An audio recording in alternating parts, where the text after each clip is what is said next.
اعوذ باللہ السمیع العلیم من الشیطان اللعین الرجیم بسم اللہ الرحمن الرحیم الحمد للہ رب العالمین وصلی یا رب علی محمد وآلہ الطاہرین اللہم صلی علی محمد وآل محمد وعجل فرجہم وعجل لولیک الفرج یا کریم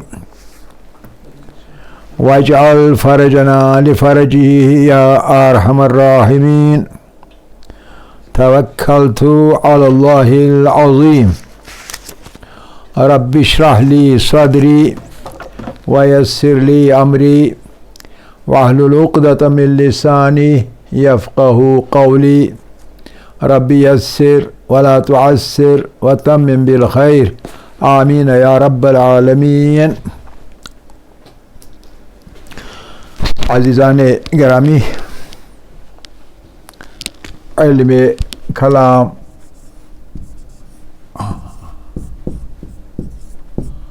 کا 93واں درس. ہم ابھی تک توحید کے مباحث میں لگے ہوئے ہیں. تو پچھلی بات ہم نے خدا کی یکتائی کے بارے میں دلائل دیے تھے، اور ہم نے کہا تھا کہ خدا کی یکتائی کا مطلب سمجھنے کے لیے ہمیں فرض کرنا چاہیے. 3 صورتیں ہیں مفروضے کے، فرض کرنے کی صرف 3 صورتیں ہیں، اور ان میں سے نمبر 1 یہ ہے کہ ایک خدا کو تصور کیا جائے بغیر شریک کے اور کامل، بے عیب وغیرہ وغیرہ، غیر محدود کے، اور کسی کو فرض نہ کیا جائے، خالی ایک خدا کو فرض کیا جائے. اگر ایسا ممکن ہوتا، اگرچہ ممکن نہیں ہے، یعنی یہ فرض بعید ہے، عقل سے بعید ہے، امکان سے بعید ہے. ایسا کیوں ہم کہتے ہیں کہ امکان سے بعید ہے؟ اس لیے کہ خلاقیت جو ہے وہ اللہ کے ذاتیات میں سے ہے. صفات و ذاتیات ہی ہوتے ہیں، تو اس کی خاص الخاص ذاتیات میں سے، صفات میں سے اس کی خلاقیت ہے، یعنی وہ خالق بھی ہے. جیسے وہ قادر ہے، رازق ہے، ویسے وہ خالق بھی ہے. تو خلاقیت اس کی خاص الخاص صفت ہے. تو ایسا تصور کرنا کہ وہ ہوگا اور کچھ نہ ہوگا، یہ بعید ہے، کیونکہ خالق جس کی خلاقیت خاص ذاتیاتی صفت ہوگی تو وہ بغیر خلق کرنے کے نہیں ہو سکتا. لازم ہے کہ جہاں خدا ہوگا وہاں مخلوق بھی ہوگی، کیونکہ وہ مخلوق کو خلق کرتا ہے. تو لہذا جب ہم فرض کر لیں اس بات کے باوجود بھی ایک دور اذکار امکان کے طور پر بھی فرض کر لیں کہ ایک ہی خدا ہوگا اور کچھ نہ ہوگا، تو بہرحال تصور یہ ہے کہ خدا ہے. یہ ایک صورت ہے. دوسری صورت یہ ہے کہ خدا کو تصور کیا جائے تمام مخلوقات کے ساتھ.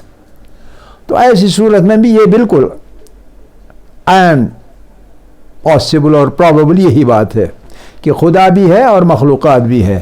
تو جب یہ صورت ہے تو اس صورت میں بھی خدا کا وجود ثابت اور برقرار ہے، پہلی صورت میں بھی اور دوسری صورت میں بھی. اور تیسری ایک ہی صورت بچ جاتی ہے، اور وہ یہ ہے کہ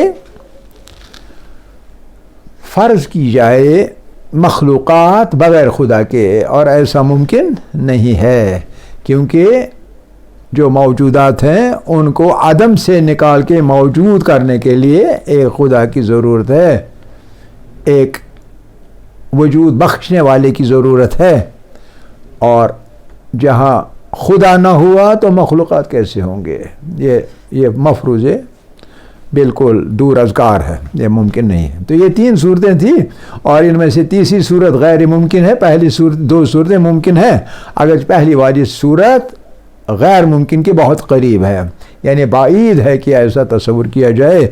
لیکن ان دونوں صورتوں میں خدا کا وجود بحیثیت کامل، بحیثیت غیر محدود، بحیثیت وجود بخشنے والے کے ثابت و برقرار ہے.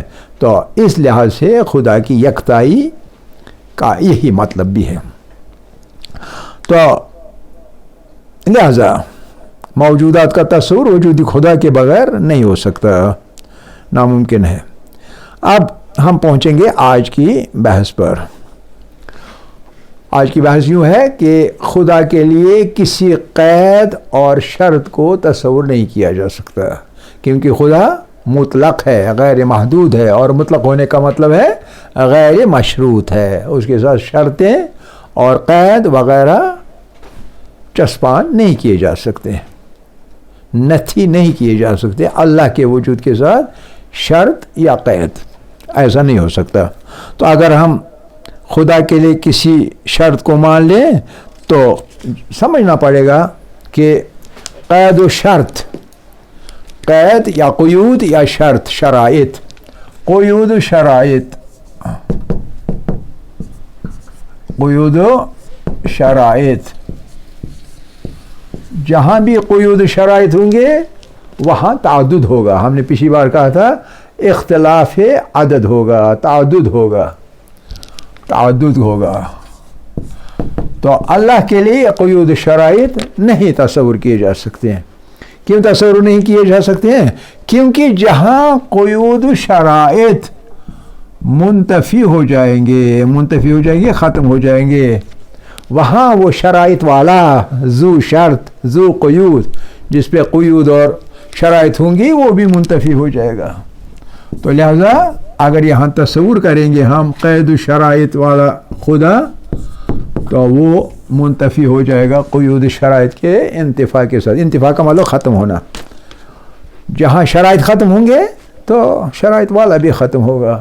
اذا فات الشرط فات المشروط، یہ ہم نے پچھلی بار یہ ایک بات کہی تھی. اذا فات الشرط فات المشروط، جہاں شرط ختم ہو جاتا ہے تو مشروط بھی ختم ہو جاتا ہے. لہذا اللہ کے ساتھ کسی قید اور کسی شرط کا تصور نہیں کیا جا سکتا، کیونکہ اگر شرط ختم ہو جائے گی تو خدا بھی ختم ہو جائے گا. اس لیے ایسا خدا نہیں کہلایا جا سکتا ہے. صحیح ہے کہ نہیں؟ تو لہذا یہاں سے ہم ایک مثال دینے کے لیے کہ خدا جو ہے وجود محض ہے. خدا وجود محض ہے. وجود محض کا مطلب بغیر شرائط کے، بغیر قیود کے، وجود محض، یعنی محض وجود، محض وجود، بغیر شرط کے، بغیر قیود کے، مطلق طور پر. تو یہ کیسے ہم سمجھ لیں گے؟ یہ سمجھ لیں گے، کہتے ہیں کہ ہم مثال کے طور پر تصور کریں جو یہ عالم ہے جو ہم دیکھتے ہیں، عالم، یونیورس، جو یہ یونیورس ہے، اگر ہم اس کو تصور کریں کہ اس کی نہ کوئی حد ہے نہ کوئی انتہا ہے. لا حد لہ ولا انتہا لہ، اس کی کوئی حد و انتہا نہیں ہے. عالم جو ہے تصور کریں کہ اس کی نہ کوئی حد ہے اور نہ کوئی انتہا ہے. یہ فرض کر لیں یہ عالم ہے، ہم تصور کریں گے کہ یہ اپ ٹو انفینٹی ہے، بے انتہا ہے، اس کی کوئی حد ہی نہیں ہے. وہی تصور جو اللہ کے بارے میں ہے یہ غیر محدود ہے، وہی تصور ہم اس عالم کے بارے میں کریں گے. کیوں کریں گے؟ کیونکہ عقل میں نہیں آ رہا ہے کہ اس عالم کا کوئی سرا بھی ہوگا، اس عالم کا کوئی حد، کوئی انتہا اس کی ہوگی. عقل میں نہیں آ رہا ہے. تو اب اگر ہم یہی جو عین عقل میں آ رہا ہے کہ وہی تصور کر لیں کہ عالم ہے بغیر حد اور بغیر انتہا کے ہے، تو جہاں کہیں بھی ہم ہوں گے وہاں سے کسی بھی ڈائریکشن میں، جس کسی ڈائریکشن میں آپ چلنا شروع کریں تو ظاہر سی بات ہے آپ جہاں بھی جائیں گے، جہاں وہ عالم وہی رہے گا، عالم میں تبدیلی نہیں ہوگی. جس طرح بھی چلیے، جس طرح بھی جائیے، جس طرح بھی نگاہ دوڑائیے، تو نتیجہ کیا نکلے گا؟ نتیجہ نکلے گا آپ اسی ایک عالم کے اندر ہیں. یہ مثال ہے. آپ اگر کہیں پہنچ کے فرض کر لیں کہ آپ سوچنے لگیں کہ یہ دوسرا عالم شروع ہو رہا ہے، تو یہ دوسرا عالم شروع ہو رہا ہے، یہ اس تصور کا کہ عالم بے حد و انتہا ہے وہ مانع ہے.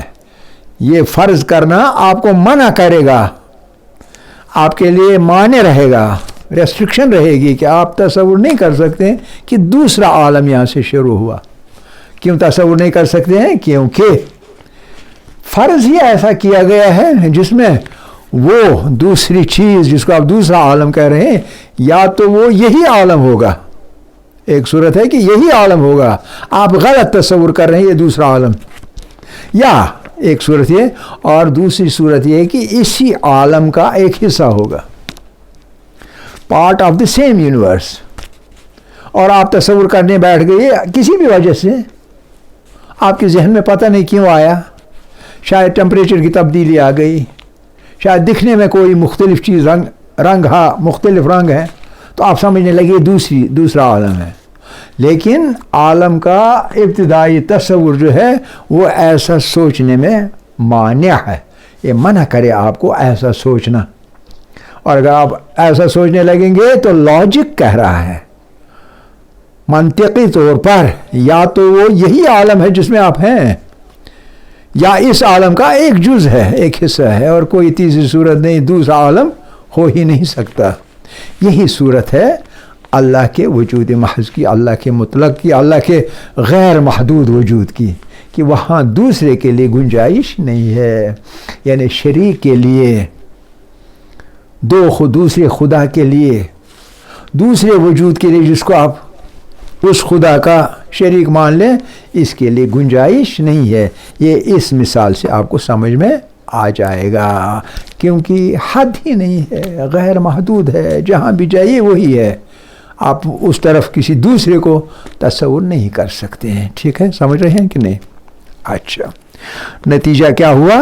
نتیجہ یہ ہوا کہ دوسرا خدا ماننا بھی بالکل ایسے ہی ہے کہ آپ اس عالم کے اندر جس کی کوئی حد نہیں، کوئی انتہا نہیں، آپ دوسرا عالم تصور کرنے لگیں. یہی صورت ہے اس اللہ کی جو کہ واحد ہے، اس کا دوسرا تصور نہیں کیا جا سکتا. جو ہی آپ دوسرا تصور کرنے لگے سمجھ لیجئے یہ وہی خدا ہے. کسی دوسری صفت کی وجہ سے، کسی دوسری بات کی وجہ سے آپ سمجھ رہے ہیں یہ دوسرا خدا ہے، اور ایسا ممکن نہیں ہے، دوسرا خدا نہیں ہو سکتا. ایک یہ ہے کہ خدا ایک ہی ہے، دوسرا نہیں ہے، خدا کا کوئی شریک نہیں ہے. اتنا ہی نہیں ہے، ایسا تصور کرنا بھی ناممکنات میں سے ہے. اس مثال سے آپ کو سمجھ آئے گا کہ خدا کے لیے شریک تصور کرنا، خدا کے لیے شریک تصور کرنا ناممکن ہے، ناممکن ہے. ٹھیک ہے، کیوں ناممکن ہے؟ کیونکہ خدا لامحدود ہے، لامحدود ہے. ٹھیک ہے کہ نہیں؟ جس کو ہم دوسرا خدا سمجھ رہے ہوں گے وہ وہی خدا ہوگا، فرد اول ہی وہ ہوگا. ہم سمجھ رہے ہیں یہ دوسری فرد ہے، ایسا نہیں ہو سکتا، فرد اول ہی ہوگا. تو یہ اس کی اب کائنات پہ ایک نظر ڈالنے سے پتہ چلتا ہے کہ واقعاً خدا ایک ہی ہے. وہ کسی سے پتہ چلتا ہے کہ کائنات پر کنٹرول کرنے والی چیز جو ہے، کائنات کے اندر ایک نظام ہے. یہ بہت ضروری پوائنٹ ہے. ایک نظام ہے اور وہ نظام واحد ہے، ایک ہی نظام ہے، دو نظام نہیں. اور اس کے علاوہ کیا ہے؟ ایک واحد ہے، واحد نظام ہے. اور دوسرا یہ کہ یہ مستمر ہے، واحد بھی ہے، نظام واحد مستمر ہے، مستمر کنٹینیول، مستمر ہمیشہ دوام ہے. مستمر کا مطلب علی الدوام، علی الدوام، علی الدوام یعنی کبھی ختم نہ ہونے والا ہے، علی الدوام. یہ نظام جو ہے یہ علی الدوام ہے، ہمیشہ کے لیے، اس میں کبھی تبدیلی نہیں آتی، یہ برقرار ہے. اسی ایک صورت میں مستمر یعنی استمرار ہے، کنٹینیوٹی ہے، اس میں کنٹینیوٹی ہے اس نظام کے اندر. اور اس کی مثالیں خاص طور پہ ایک مثال یہ ہے کہ ہم ہیں، انسان ہیں. اور نباتات ہیں. انسان کیا چیز تولید کرتا رہتا ہے, پیدا کرتا رہتا ہے؟ کاربن ڈائی آکسائڈ تولید کرتا رہتا ہے. آپ کے چیسٹ کے اندر, آپ کے لنگس کے اندر ایک کنٹینیوس پروسیس آف کمبسشن, جلنے والی پروسیس جاری و ساری. اور جلنے والی پروسیس کے اندر کیا ہوتا ہے کہ آپ آکسیجن لیتے ہیں, کاربن ڈائی آکسائڈ چھوڑتے ہیں, اور اس کاربن ڈائی آکسائڈ کو کسی وجہ سے بند کیجیے, آپ کو لگے گا یہ گرم ہے, اور اس کا مطلب ہے کمبسشن چل رہا ہے اندر سے. کمبسشن, جلنے کی والی بات. اور اکثر و بیشتر اس کمبسشن کی وجہ سے ہماری باڈی ٹیمپریچر جو ہوتا ہے وہ بھی برقرار رہتا ہے. اگر یہ کمبسشن نہ ہو ہمارا باڈی ٹیمپریچر بھی برقرار نہیں رہ سکتا ہے. کبھی ابھی ایسا کرتے ہیں جو آپ ٹھنڈ ہو تو آپ کیا کرتے ہیں, منہ کے اوپر سے لحاف یا کوئی چیز اوڑھتے ہیں تاکہ آپ سے جو کاربن ڈائی آکسائڈ نکلتا ہے وہ گرمی آپ کے بدن کو پہنچتی رہے. اگرچہ وہ مضر بھی ہے لیکن بدن کو گرمی دیتا ہے. مضر کیوں ہے؟ کیونکہ آپ کو آکسیجن کی ضرورت ہے, کاربن ڈائی آکسائڈ کی ضرورت تو نہیں ہے. سمجھ رہے کہ نہیں؟ لیکن یہ گرمی پہنچاتے رہتے ہیں. یہ کاربن ڈائی آکسائڈ جو آپ چھوڑتے ہیں, یہ کاربن ڈائی آکسائڈ کس کو ضرورت ہے؟ یہ نباتات کو ضرورت ہے. نباتات آپ کا کاربن ڈائی آکسائڈ استعمال کرتے رہتے ہیں اور وہ بدلے میں آپ کو کیا دیتے ہیں؟ آکسیجن دیتے رہتے ہیں. تو گویا یہ ایک لین دین ہے, give and take, give and take والا پروسیس ہے. اگر یہ گیو اینڈ ٹیک والا پروسیس نہ ہو تو کیا انسان کے لیے ضرورت کی حد تک آکسیجن کی لیول برقرار رکھنا ممکن ہوگا یا نہیں ہوگا؟ نہیں ہوگا. یہ کون ہے جس نے یہ لین دین کا پروسیس برقرار رکھا ہے, یہ نظام رکھا ہے جو کہ ایک ہی نظام ہے ہر جگہ دنیا میں, جہاں بھی جائے گا یہی نظام ہے. نباتات آکسیجن ریلیز کرتے ہیں اور کاربن ڈائی آکسائڈ لیتے ہیں, اور کاربن ڈائی آکسائڈ لینے کے بعد اپنے پتوں کے اندر ان کو استعمال کرتے, کاربوہائیڈریٹس بناتے ہیں. کہ ہم نے پہلے پڑھ چکے ہیں ہم یہ بات. یہ نظام ہے اور واحد ہے اور مستمر ہے. کوئی طاقت ہے جو بالکل آگاہ ہے, نالجبل ہے, بہت عالم ہے, بہت قدرت والا ہے, جس نے کہ یہ نظام رکھا ہوا ہے. اس نظام کے تحت زندگی اس پلانٹ پہ, اس سیارے پہ روان دوا ہے. ناممکن ہے ورنہ کہ آکسیجن کی مقدار جو محفوظ حد تک ہو وہ برقرار رہے اگر نباتات نہ ہوں, اور اگر حیوانات اور انسان نہ ہوں تو نباتات کے لیے بھی ضرورت جو ہے وہ فراہم نہیں ہوگی. ایک طرف آکسیجن کی ضرورت ہے, دوسری طرف کاربن ڈائی آکسائڈ کی ضرورت ہے. ایک طرف جس کو آکسیجن کی ضرورت ہے وہ پروڈیوس کرتے ہیں کاربن ڈائی آکسائڈ, اور دوسری طرف جہاں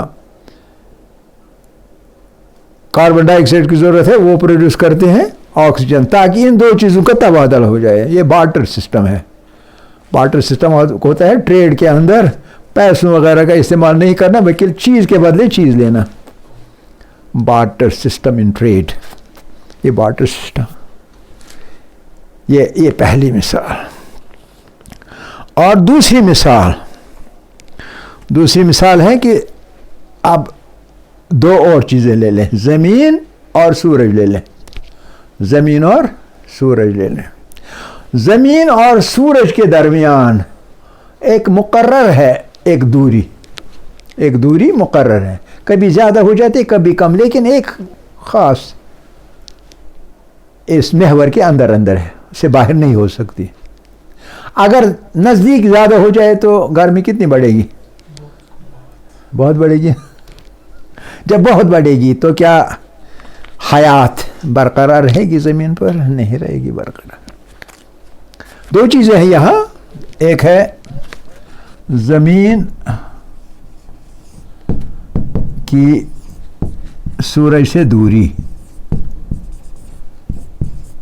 یہ ایک بات ہے. زمین کی سورج سے دوری یہ بہت اہم پوائنٹ ہے. نمبر 1. اور دوسرا کہ زمین کی سرعت رفتار. سرعت رفتار کتنی تیزی کے ساتھ یا سستی کے ساتھ سورج کے ارد گرد گھومتی ہے. ایک ہوتا ہے روٹیشن، دوسرا ہوتا ہے ریولوشن. کتنی تیزی کے ساتھ سورج کے گرد گھومتی ہے، یہ ہو گئی سرعت رفتار. اور دوسرا ہو گیا سورج سے زمین کی دوری کتنی ہے. آپ اندازہ کریں، اگر سورج سے دوری کم ہو حرارت بڑھے گی، حرارت بہت زیادہ بڑھے گی. اور حرارت کتنی بڑھ سکتی ہے؟ اگر زیادہ نزدیک ہو گئے کہ حیات کے لیے جو نطفہ ہوتا ہے، جو نطفہ پیدا ہو جاتا ہے، سپرمز اینڈ اووا، یہ پیدا ہونے سے پہلے ہی مفقود ہو جائیں گے، ختم ہو جائیں گے، نہیں بن سکتے. یعنی زندگی ختم ہو سکتی ہے اور جلس کے رہ جائیں گے جو جاندار ہے زمین کے اوپر. صحیح ہے نا؟ ایک صورت. دوسری صورت کی نہیں، آپ جلنے نہیں دیں گے، ان کو دور کریں گے. جتنی آج ہے اگر اس سے زیادہ دور کریں گے تو کیا ہوگا؟ ٹھنڈ اتنی بڑھے گی کہ منجمد ہو کے رہ جائیں گے سب کے سب. سائبیریا کی وہ لیزرڈ بن جائے گی جو 5000 سال کے بعد دریافت ہو گئی اور زندہ تھی، جم چکی تھی. تو کیا ہوگا پھر؟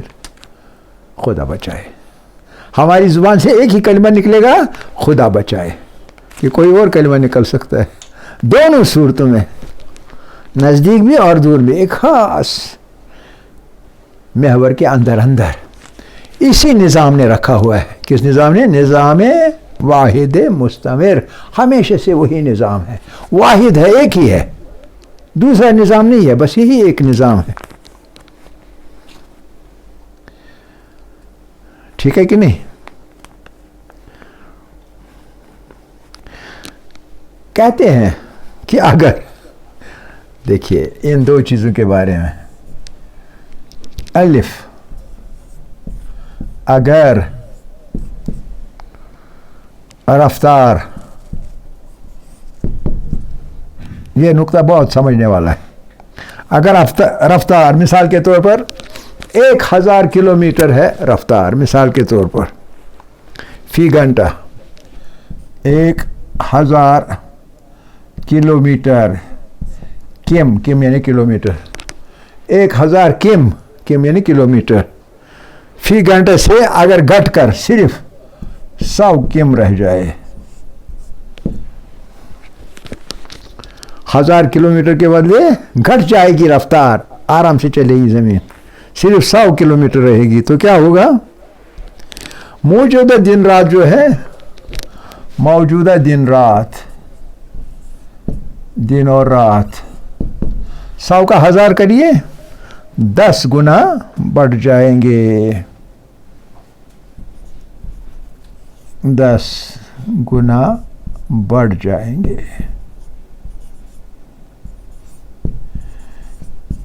یعنی دن بھی لمبے ہو جائیں گے اور راتیں بھی لمبی ہو جائیں گے.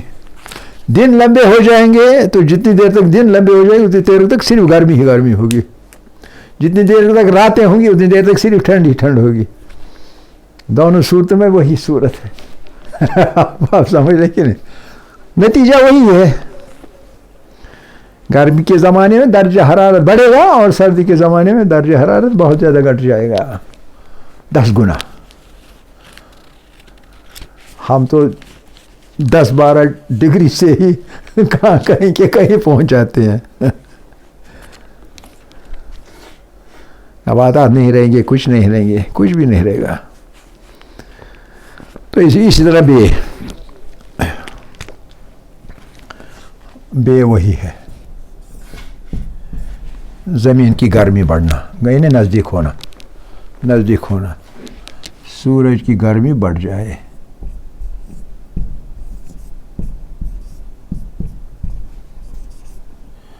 اگر بڑھ جائے